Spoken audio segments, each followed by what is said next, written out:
Senhoras e senhores, bom dia.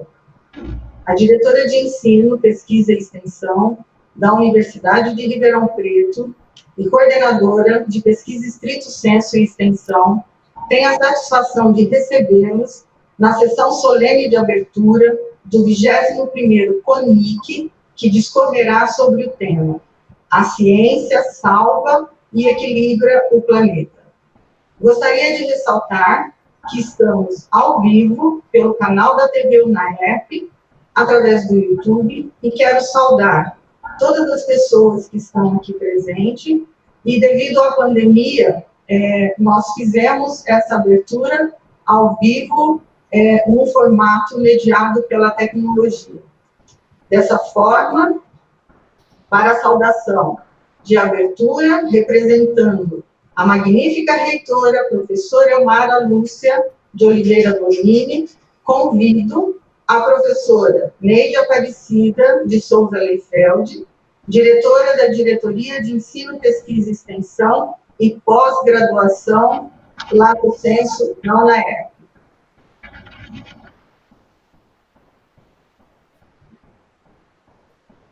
Bom dia a todos e a todas. Ao dar início ao 21º Congresso de Iniciação Científica da Universidade de Ribeirão Preto, eu gostaria de dizer a todos, em primeiro lugar, que estamos neste ato comemorando a finalização do ano de 2020 e comemorando também a realização de mais um Congresso de Iniciação Científica sem descontinuidade da nossa história. 2020 não foi um ano fácil para todos nós, para nossas famílias, para a universidade. A universidade teve que, em poucos dias, proximamente um mês, de se reinventar. Para tanto, todos nós tivemos que trabalhar, criando possibilidades de aprendizagem de estudo, e foram muitos desafios superados, dia após dia, com a colaboração de todos. Quantas reuniões nós fizemos? Quantos encontros virtuais? Quantas reflexões, decisões e revisão dessas decisões?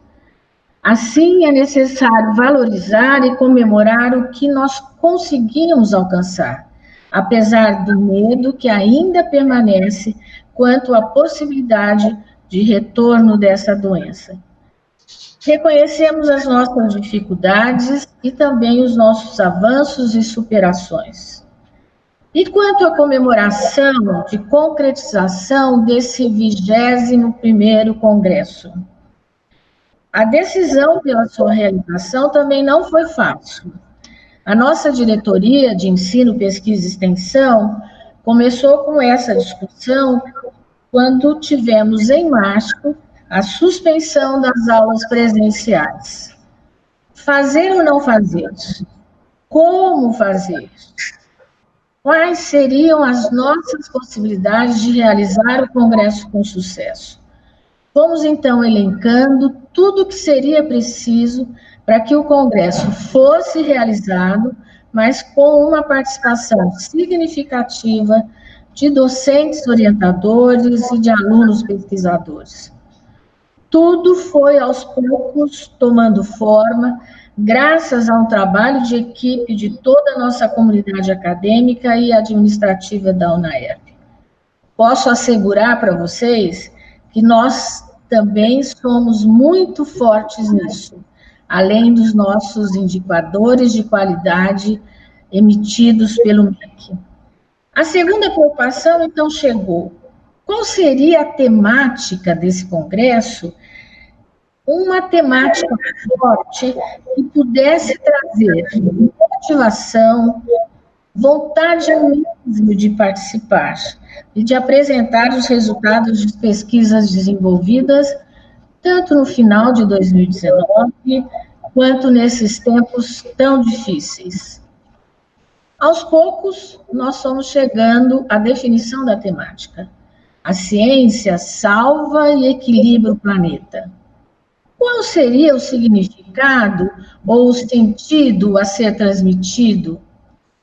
Concluímos que a temática definida demonstraria que estamos conectados com o mundo, com o sofrimento das pessoas, com todos os problemas decorrentes em negar a ciência e com todos os impactos dessa pandemia de um vírus desconhecido, silencioso, mas tão letal. Nós queríamos chamar a atenção para a necessidade de valorização da ciência, nesse processo de luta de conhecimento, e é lógico, sem dogmatização. Nós queríamos valorizar o que a ciência nos traz como diferencial em termos de desenvolvimento econômico, social, etc. Pensamos também que o espaço criado pelo 21º Congresso seria ideal para o debate, para a reflexão crítica de problemáticas possíveis, imaginadas e as não imaginadas, bem como o estudo e apresentação de metodologias apropriadas. Como diria Rubem Alves, os pesquisadores são pescadores, que tecem as suas redes de acordo com o objeto a ser pescado. Assim, o Congresso daria a possibilidade de trocas de experiência, aquisição de novos conteúdos. Enfim, aprender a aprender e saber pensar com e pela pesquisa. Finalizando, eu queria verbalizar mais uma vez a minha alegria, a minha emoção e a minha satisfação em ver que conseguimos, que foi possível realizar o 21º Congresso de Iniciação Científica com a inscrição de mais de 600 trabalhos entre painéis e comunicações orais, e bons trabalhos.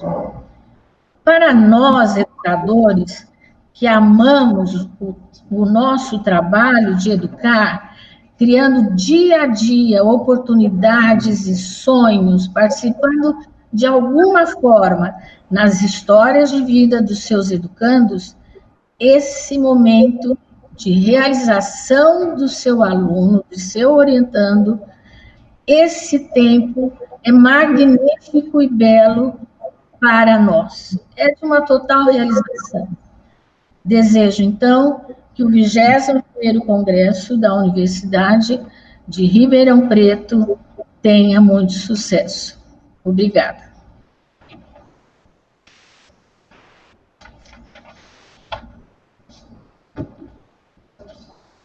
Em continuidade à nossa sessão solene de abertura, quero agradecer a presença da professora Sônia Maria Camargo dos Santos, coordenadora de graduação da Diretoria de Ensino, Pesquisa e Extensão, conosco hoje nessa abertura.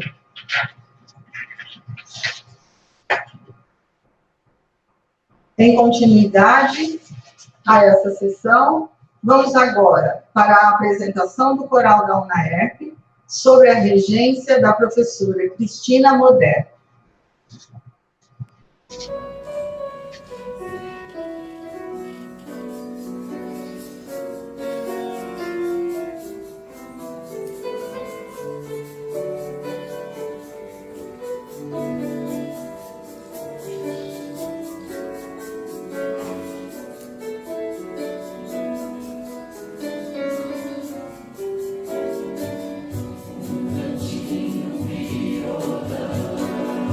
Esse amor no mar.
Estamos agora apresentando a nossa palestrante, que prontamente aceitou o nosso convite, porque nós gostaríamos de que também, nesse momento, sobre a nossa temática Ciência Salva e Equilibra o Planeta, fosse dado um espaço para as questões de inovações tecnológicas. Então, Fernanda Alves, gerente de transformação digital da nuvem mestra do Google for Education, Partner Premier, está aqui para falar com vocês. Muito obrigada, Fernanda, pela sua disponibilidade. Olá, bom dia.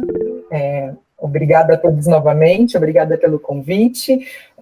Bom, a gente teve um problema técnico, acho que é assim como funciona a tecnologia, às vezes ela nos surpreende, então, né, considerando que o nosso tempo extrapolou um pouquinho, eu vou fazer um resumo, uma síntese do que eu queria compartilhar com vocês, né?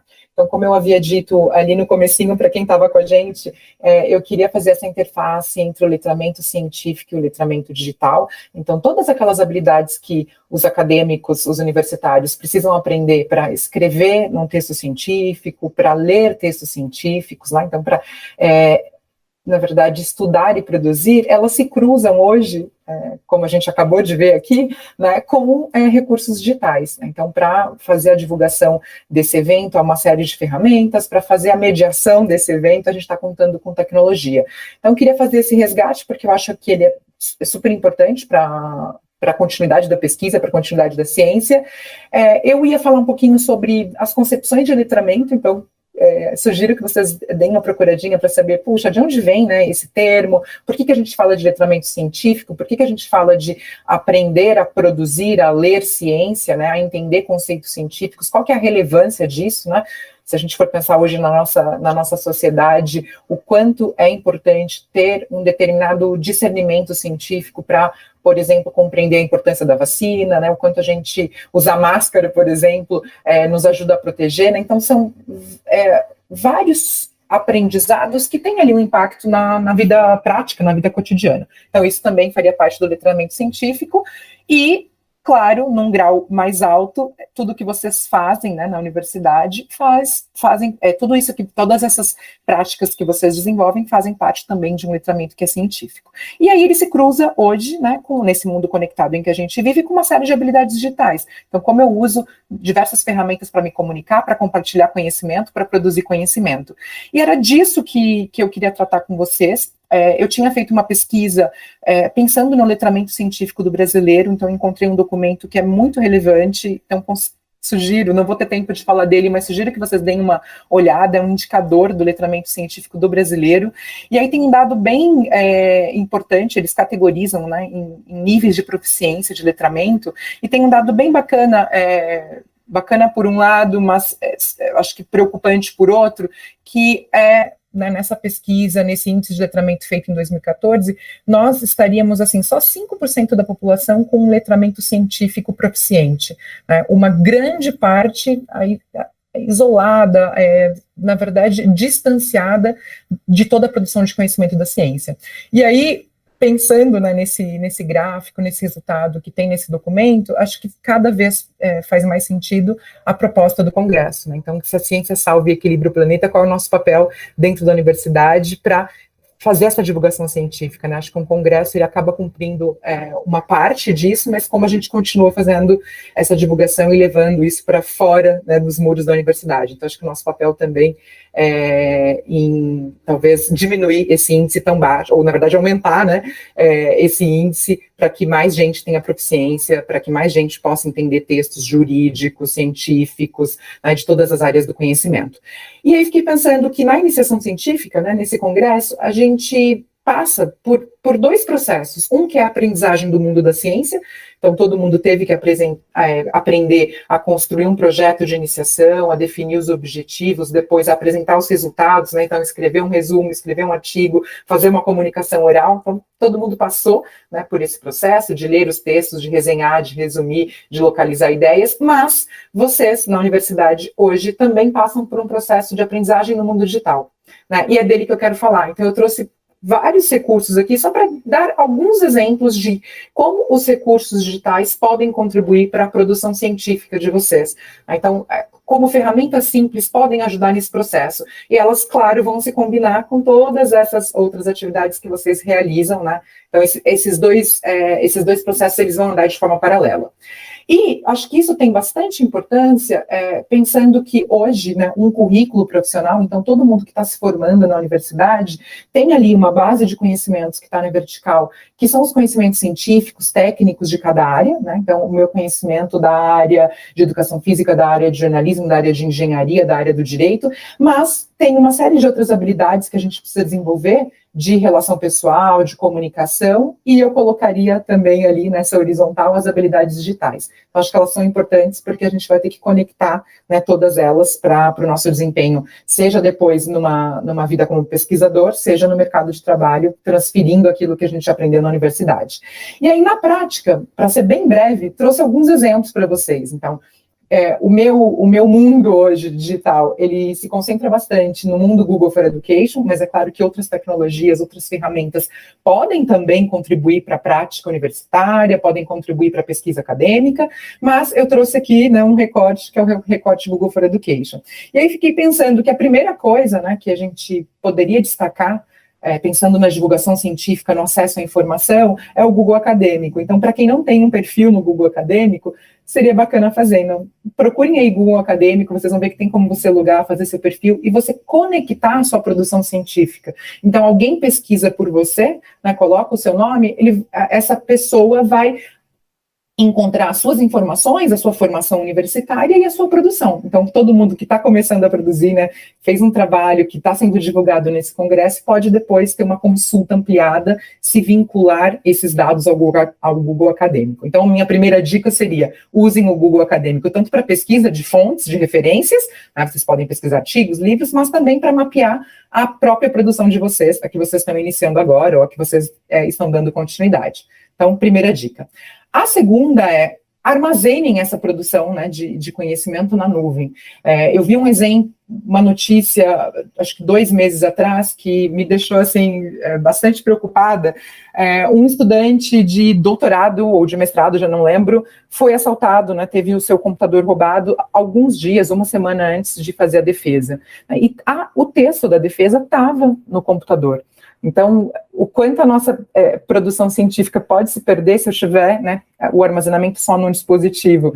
Então, fazer, acho que esse esforço, né, de se conectar com as ferramentas digitais, porque eu posso salvar os meus artigos, salvar o meu trabalho final da disciplina, a minha dissertação, a minha tese de doutorado, né, qualquer trabalho que eu tiver na nuvem. Então, a minha orientação é, guardem isso no Google Drive, porque imagina depois, né, de um tempo já de carreira universitária, você poder localizar tudo que você produziu, desde o trabalho que você fez na primeira disciplina, quando você ingressou na universidade, até o trabalho final, né, de conclusão, ou um mestrado, ou um doutorado. Então, acho que ter essa trajetória guardada no Drive facilita a vida do pesquisador, facilita a vida do estudante.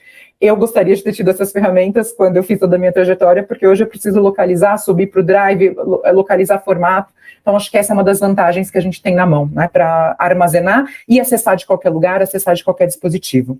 A outra é, comecem a registrar também a produção científica de vocês nas ferramentas Google. Eu trouxe aqui o exemplo do Google Documentos, porque a troca, né, e o compartilhamento ficam muito facilitados. Então, por exemplo, eu escrevo um ensaio, eu escrevo um artigo, eu escrevo o resumo da minha comunicação, eu compartilho esse arquivo com o meu orientador, ele pode fazer as anotações, os comentários, as sugestões, e tudo isso fica salvo num só arquivo, numa só versão. A gente evita aquilo de versão 1, versão 2, versão 3, versão final para imprimir.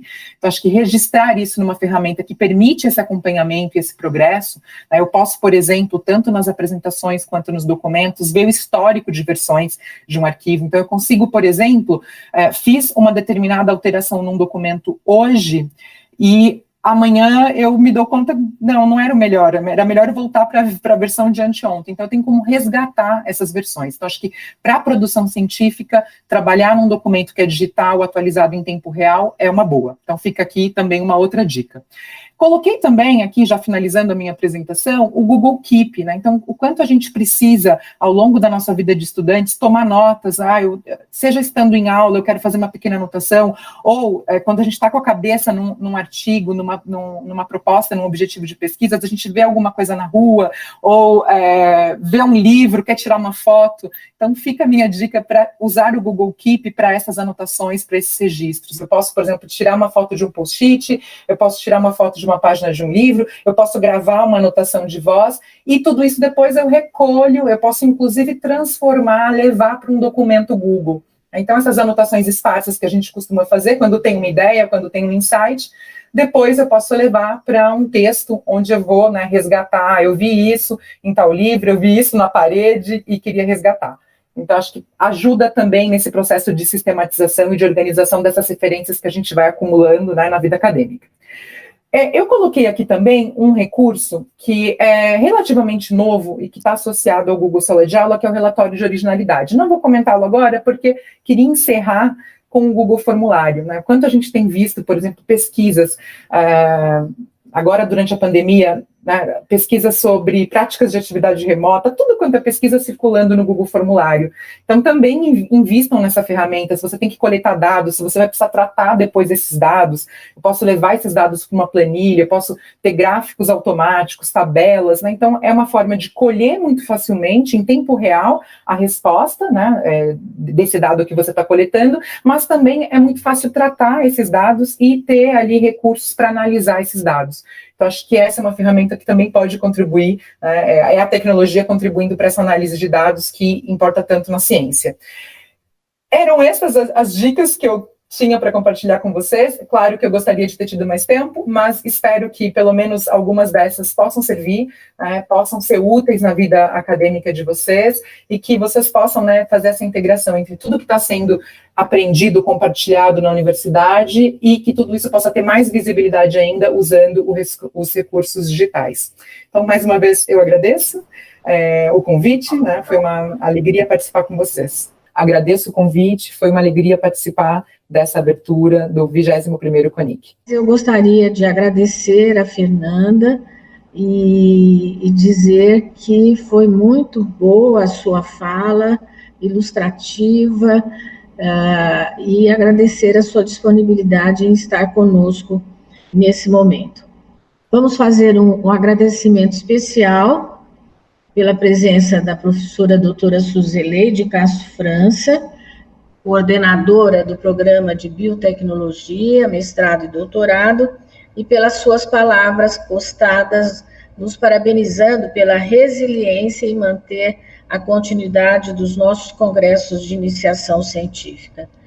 Estender esse agradecimento ao nosso coral, na pessoa da professora Cristina Modé, a professora Sônia Camargo dos Santos, da DEP, a senhora Carolina, diretora da DACE, a senhora Vanessa, diretora da DIPRO, o senhor Gustavo Trevisan, da Diretoria Administrativa Financeira, a toda a comissão organizadora administrativa, professora Luciana, Daniela e Patrícia, a toda a comissão organizadora do comitê científico, que trabalhou muito nesses dias, a comissão organizadora técnica, coordenadores de graduação, os coordenadores da pós-graduação estrito sensu, a equipe da TV, na pessoa da professora Flávia Martelli, a equipe do CIT, na pessoa da Marcela, e a equipe do marketing, e todos aqueles que direta ou indiretamente contribuíram para o evento para o sucesso desse evento. Muito obrigada, bom dia a todos, e já estamos iniciando as nossas avaliações pela manhã.